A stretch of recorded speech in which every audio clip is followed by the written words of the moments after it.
रामकृष्ण हरी मंडळी, माझ्या सर्व माऊलींना आषाढी एकादशी व उद्यापासून सुरू होणाऱ्या चातुर्मास आरंभाच्या खूप खूप अगदी अंतर्मनापासून शुभेच्छा।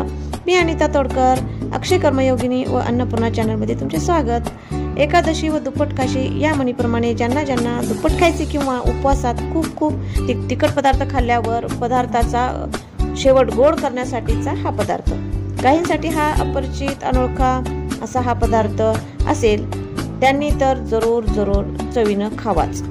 चला, दुधाच्या खव्यापासून बनवलेला हा गोड पदार्थ बनवला कसा ते पाहण्या अगोदर चॅनलवर नवीन असाल तर सबस्क्राईब करून घ्या, जेणेकरून माझ्या नवीन व्हिडिओचे नोटिफिकेशन तुम्हाला मिळत राहील। आणि नवीन नसाल त्यांनी कमेंट्स, लाईक, शेअर करायला विसरायचं नाही। चला तर, चातुर्मासाच्या उपवासामध्ये जास्त खाल्ला जाणारा हा पदार्थ आम्ही ज्यांच्याकडे 13 ते 14 वर्ष राहिलो त्या जयश्री किसनराव कुलकर्णी यांच्याकडे मी प्रथम खाल्ला होता।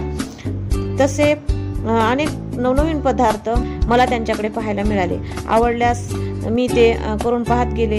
किती सोपा असणारा हा पदार्थ कसा बनवला ते लगेच पाहूया। चला, साधारणतः पाव किलो दुधाच्या खव्यात मध्यम आकाराच्या चमच्याने 2 चमचे उपवासाचे पीठ घातले।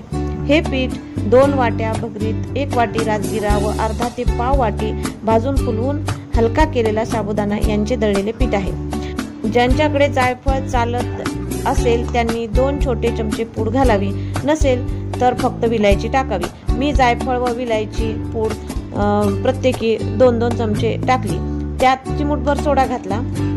भगरीचे हे पीठ चांगले मऊसर भिजण्यासाठी त्यात थोडे गरम दूध व चवीसाठी साय टाकली। जर खवा जास्त ओलसर पातळ असेल तर गरज पडत नाही, खवा कोरडा होता म्हणून मी दूध घातले। हे मिश्रण थोडा वेळ भिजू दिले। एरवी आपण जे जामून बनवतो त्याप्रमाणे नंतर गोल गोल करून तळून 1 तारी गरम पाकात गुलाबजामुन तळल्यानंतर गरम असतानाच घातले।